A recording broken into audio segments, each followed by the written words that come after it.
इस्तीफा पेश नहीं करते हैं, वो माफी नहीं मांगते हैं, तब तक कांग्रेस जो है अपना जो विरोध है वो दर्ज करते हैं। उनको देना पड़ेगा, वो यहाँ का बुनियादी हक है।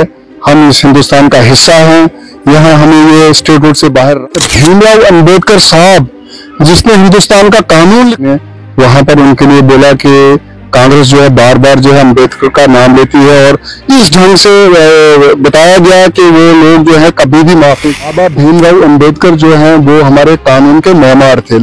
पूरे हिंदुस्तान में आजकल आप देख रहे हैं लगातार जो है प्रोटेस्ट हो रहे हैं, और लगातार जो है कांग्रेस पार्टी के बड़े से बड़ा ओहदेदार और छोटे से छोटा ओहदेदार भी है जो प्रोटेस्ट का हिस्सा है।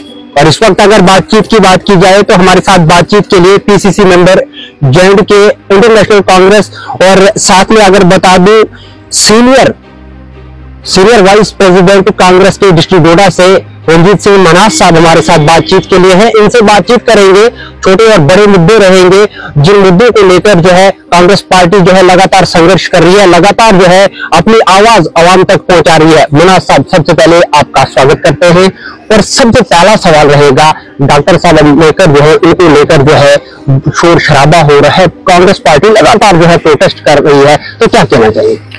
सबसे पहले मैं वानी साहब आपके चैनल का और आपका शुक्रिया अदा करता हूं कि आपने जहमत उठाई और हमारा इंटरव्यू करने के लिए आए, इसका आपका शुक्रिया अदा करता हूं।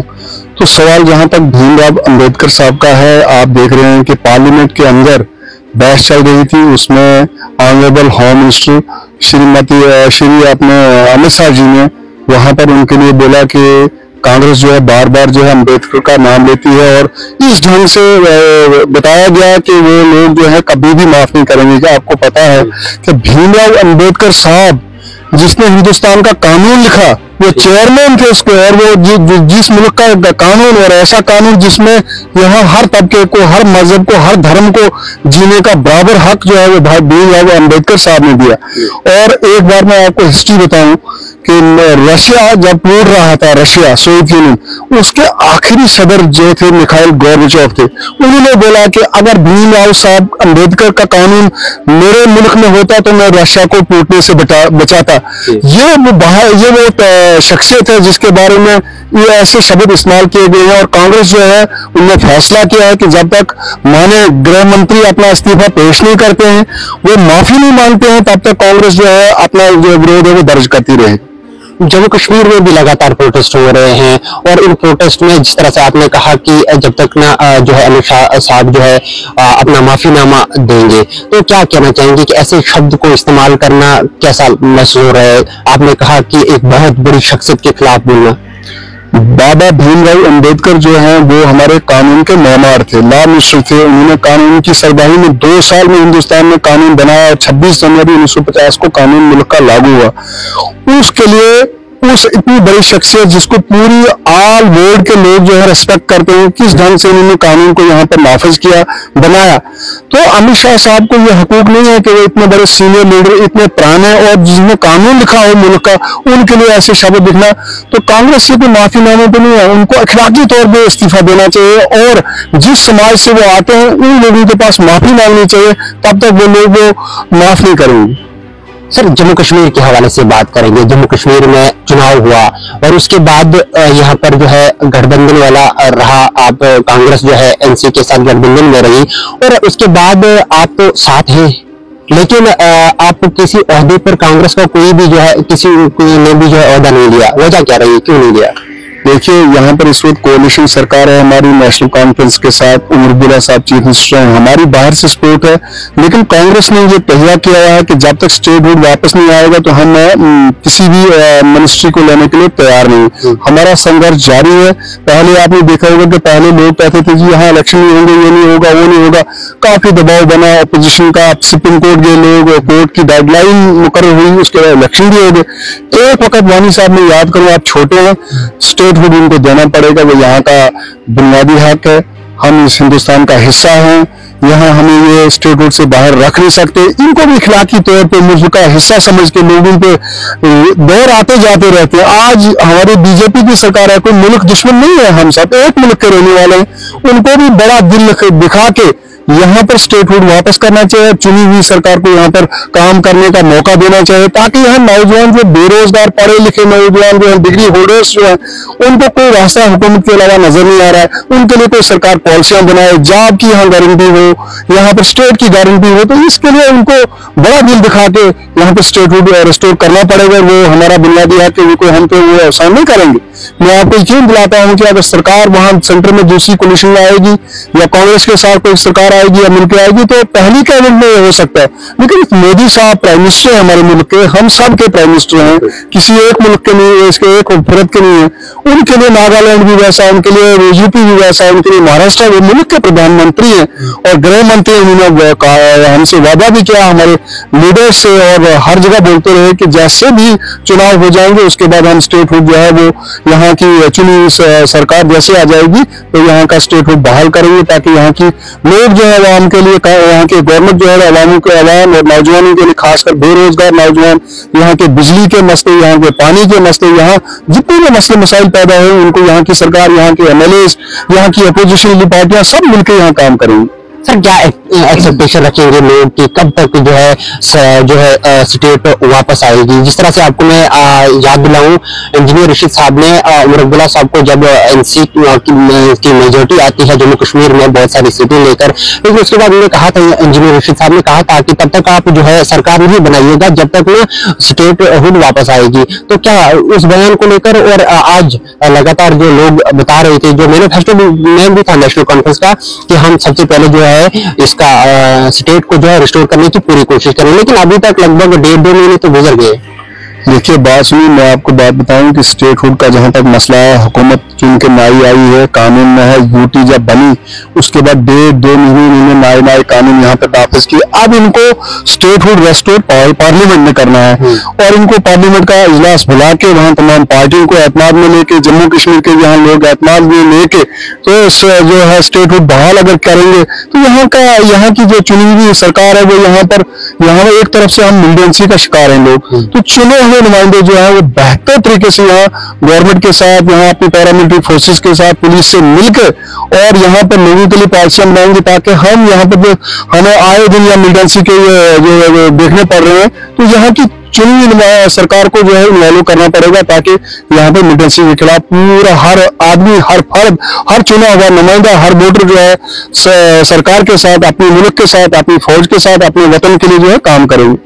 सर ऐसा भी है कि मिलिटेंसी में देख रहा हूँ कि सभी दुनिया पूरा देख रहा है कि लगातार जम्मू कश्मीर में लगातार अटैक्स हो रहे हैं, कभी जो है टारगेट किलिंग हो रही है, कभी जो सिक्योरिटी फोर्सेस के ऊपर हमला किया जाते हैं। आप कितने चिनाब से आते हैं, पिछले 1-2-2.5 महीने पहले आपने देखा किस तरह की सूरत हाल कितने चिनाब में भी रही, लेकिन मिलिटेंसी को कम करने के लिए, उसको खत्म करने के लिए क्या कुछ इकदाम जो नई सरकार बनी उनको क्या करना चाहिए? देखिए इस वक्त मैं आपको बात बताऊं, वानी साहब इस वक्त जो है LG साहब जो है वो उनकी जिम्मेदारी है, क्योंकि जो है यहाँ पर पुलिस का जितना भी है वो सेंटर के हम अंडर यूटी है और होम मिनिस्ट्री यहाँ डायरेक्ट कर रही है। मसला है कि मुल्क का सवाल जहाँ पर आता है, मिलिटेंसी का जहाँ सवाल आता है, मुल्क को तोड़ने का सवाल आता है, वहां पर बीजेपी, कांग्रेस, PDP, NC कोई भी पार्टी उनको मिलकर सरकार का साथ देना पड़ेगा। लेकिन यहाँ एक बड़ा गैप रहा। मैं आपको कहूँ 10 साल से यहाँ पर कोई कांस्टेबल की भर्ती नहीं है, कोई SPO की भर्ती नहीं है, और हमारे सिक्योरिटी ग्रिड जो है उन्होंने खाली किए, जैसे डोडा से फौज उठाई, पुलिस रिजर्व से फौज। तो मिलिटेंट इस ताक में होता है, और हमें पाकिस्तान एक बहुत बड़ा हमारा दुश्मन है, वो इस ताक में रहता है कि कहाँ कौन सा एरिया खाली मिले। लेकिन मैं यहाँ के मुस्लिम मेजॉरिटी को मुबारक देता हूँ कि आज के वक्त में 1-2% लोगों को छोड़ के बाकी सब लोग जो है वो इस चीज से तंग है, वो यहाँ कोई मिलिटेंसी नहीं चाहता। यहाँ पर 2-4 कोई पेड पर्सन होंगे, कोई जाति इंटरेस्ट वाले होंगे, लेकिन मैं आमतौर पर आपको अपनी डिस्ट्रिक्ट डोडा, किश्तवाड़, रामबन और इस साइड के लोगों को बताऊंगा कि जो यहाँ पर अटैक हुए, लेकिन उनको इतनी शेल्टर जैसे पहले मिलती थी वो नहीं मिली है। और जो हमारे ऑफिसर, पुलिस के ऑफिसर, फौज ने जो काम किया है, टाइमली उनको इलिमिनेट किया और बड़े किसी वारदात से रोका है, उन बहादुर जवानों को, उन ऑफिसर्स को पुलिस के एसपी से लेकर डायरेक्टर जनरल तक जितने लोग हैं, आर्मी के लोग हैं, पैरा मिलिट्री फोर्स के बीडीसी से, उनको सबको सल्यूट करता हूं जिन्होंने बहुत बहादुरी के साथ यह काम किया। लेकिन मेरी गुजारिश रहेगी यहाँ पर एलजी साहब से, सेंटर की जैसे हमारे डिफेंस मिनिस्टर साहब है, होम मिनिस्टर साहब है, कि आप यहाँ जम्मू कश्मीर में एक तरफ से चाइना एक तरफ से बैठा हुआ है, इधर से हमें पाकिस्तान के साथ लड़ना पड़ रहा है, यहाँ आपको सिक्योरिटी में लो। अगर एक सिपाही जो है आप अगर आज भर्ती करोगे, 10 साल में आपने भर्ती नहीं की, कोई सिपाही नजर नहीं आ रहा है, और 30 साल तक 35 साल तक एक जवान को लड़ने की एनर्जी होती है, उसके बाद जो हवलदार बन जाता है उसमें वो कैपेसिटी नहीं रहती है। तो मेरी गुजारिश रहेगी कि स्पीडली यहाँ पर आर्मड की बटालियन, पुलिस की, डिस्ट्रिक्ट पुलिस की भर्ती, एसपीओ लोकल भर्ती की जाए, और जितना काम हमारे एसपीओ ने किया है वो लोकल, और उनसे जितना मिलिटेंसी में फर्क पड़ा है, आर्मी का साथ दिया है, आपको यही करना चाहिए। बाकी इनको छोड़ के पुलिस के महकमे के लिए बजट, पुलिस के लिए, एसपीओ के लिए बजट रखना चाहिए, ताकि यहाँ पर लोकल लोग जो है साल के अंदर, 2-2 साल के अंदर भर्ती होनी चाहिए, और पिकेट्स लगनी चाहिए, बीडीसी को मजबूत करना चाहिए, ताकि लोगों को लोग जो है टाइमली कोई भी दुश्मन आंसर, मुल्क दुश्मन आंसर उस इलाके में होगा तो लोग खुद उसका मुकाबला कर सके, और मिलजुल के हिंदू, मुस्लिम, सिख, ईसाई जितने लड़के हैं हमारे, सब ये चाहते हैं कि हम एसपीओ बने, बीडीसी में बने। किसी को ये शौक नहीं, लेकिन कुछ लोग जो हैं जिनका अभी इंटरेस्ट है वो 2 या 5% तक है, उनको भी हमारी पुलिस, हमारी एजेंसियां, हमारी सेंट्रल एजेंसियां, यहाँ की स्टेट की एजेंसियां जो है उनको नकाब करेंगे, उनको काबू करेंगे। इसके लिए मेरी सब पार्टियों से गुजारिश रहेगी कि अगर हमने 30 साल में जो रगड़ा खाया, अगर यहाँ अगर अमन लाना है, अमन के बाद ये सरकार, ये जो हमारी JNK है, ये एक स्वर्ग है, इसको जन्नत कहा जाता है। अगर यहाँ पर टूरिज्म को ही बढ़ावा दिया जाएगा तो हमें सेंटर पे डिपेंड होने का कोई भी चांस नहीं रहेगा। सर, खिते चुनाव से आप भी आते हैं और मैं भी खिते चुनाव से आता हूँ, लेकिन अगर सूरत हाल देखी जाए तो सबसे बुरा इशू है खिते चुनाव का, वो है रोड एक्सीडेंट, सड़क हादसा लगातार होते हैं। चाहे फिर आप नेशनल हाईवे की बात की जाए, इस पे भी एक्सीडेंट होते हैं, जगह जगह खड्डे हैं। और लिंक रोड्स की अगर बात की जाए सर, घरों के घर उजड़ गए। तो क्या कुछ नया देखने को मिलेगा? कांग्रेस क्या कर रही है? क्या आने वाले कल में जो लोगों के जनरल मुद्दे हैं, जिसमें रोड है, बिजली है, और साथ में आपको बेरोजगारी जो उरूज है, उसको लेकर कांग्रेस का क्या आगे रद्द अमल रहने वाला है? देखिए वानी साहब, कांग्रेस इस वक्त सरकार में साइड से है, लेकिन हम अपने मिनिस्टर, अपने जो हमारे एमएलए चुने हैं, हम कह रहे हैं कि नौजवान यहाँ JNK जो है ये इंडस्ट्रियल स्टेट नहीं है, यहाँ पर only depend on government service पे। लेकिन यहाँ पर अगर कोई पॉलिसी जॉब की बनाई जाए, गवर्नमेंट के अलावा भी कोई पॉलिसियां बनाई जाए, इतने प्रोजेक्ट से हमारे इनमिल नौजवानों को एडजस्ट किया जाए, और हाईवे चल रही उनमें लोकल लोगों को, अगर यहाँ पर आप कर्नाटका या वहाँ सोच में हम जाते हैं, वहां पर कपड़े की फैक्ट्रियां हैं, वहां पर दवाई की फैक्ट्रियां, वहां पर फ्रूट होता है, वहां पर लोग प्राइवेट सेक्टर में जाते हैं।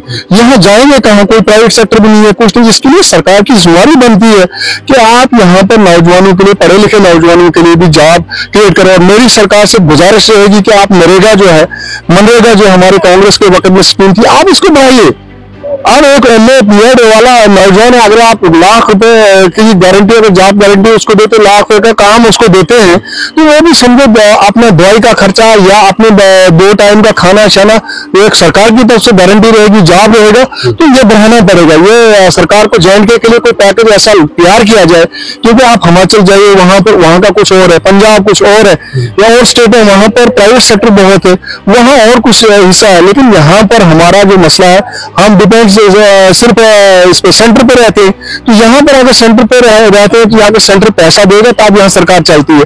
तो यहाँ मैं गुजारिश करूंगा कि अगर हमारी चुनी नुमाइंदा सरकार यहाँ आई, लोगों ने वोट दिए, उमर साहब को यहाँ पर, NC को यहाँ भारी मेजॉरिटी आई, उसमें कांग्रेस भी शामिल है, तो हिंदुस्तान की पार्टियां हमें मिलजुल के इस चीज को भुला के, तो उनको फ्रॉड दिली से यहाँ पर स्टेट गवर्नमेंट की मदद करनी पड़ेगी, पैकेज देना पड़ेगा, ताकि पंचायत लेवल पे लोगों को कोई ऐसा रहबरे तालीम, RAT, रहबरे खेल, इस किस्म के कोई जॉब, उसके अलावा मनरेगा में भी अगर थोड़ा सा चांस नौजवानों को दिया जाएगा, प्रोजेक्टों में यहाँ पर लोकल नौजवानों को दिया जाएगा, तो यहाँ की बेरोजगारी पे काबू पाएगा। बीजेपी ये बता रहे हैं, बीजेपी जितनी भी पार्टी है, लीडर ये बता रहे हैं कि जम्मू कश्मीर को हमने 2014 के बाद बहुत कुछ किया है। तो क्या कहना चाहिए, क्या दिखा आपको इन 10-12 सालों में, क्या आपको दिखा जमीनी सतह पर जम्मू कश्मीर की बात कर रहे हैं? देखिए, जम्मू कश्मीर में बहुत बुरी हालत हुई है। चुनी हुई सरकार नहीं थी, अफसरशाही थी, कोई किसी की बात सुनता नहीं था।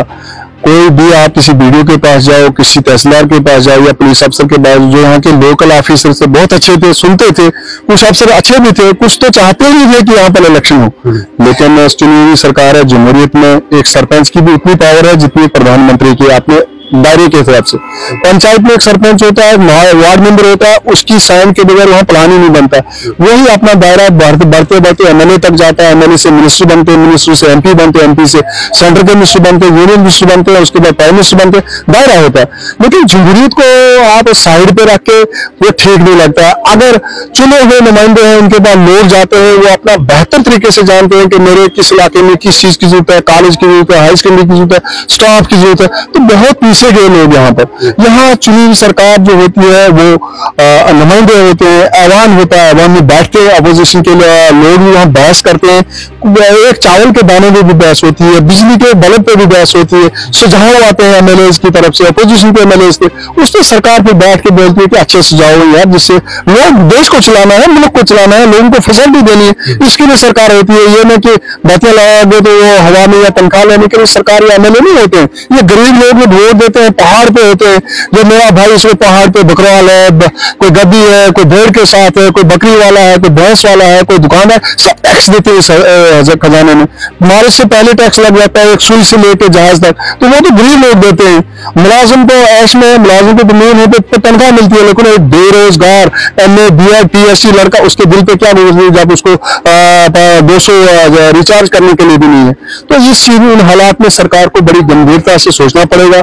मैं यहाँ उमर अब्दुल्ला साहब नौजवान चीफ मिनिस्टर, बहुत अच्छा काम किया 2008 से 14 तक। उन्होंने यहाँ पर अच्छी अच्छी तहसीलें बनाई, ब्लॉक्स बनाए, उसके अलावा मुलाजमों की उम्र उन्होंने 58 से 60 कर दी, और भी ऐसे काम उन्होंने बड़े अच्छे काम किए। यहाँ पर कुछ रोजगार के भी मैं किए, लेकिन उसके बाद 32वीं जो यहाँ पर स्टेट हमसे छीनी गई, हमसे यहाँ दफा 370 छीना गया, और यहाँ पर मुद्दे हुए, उससे बड़ा नुकसान हुआ। जम्मू की हालत देखिए वानी साहब, जम्मू शहर खत्म होने वाला है। 26 जनवरी को अगर रेल सिग्नल चली गई तो ये तो यहाँ कोई आएगा नहीं।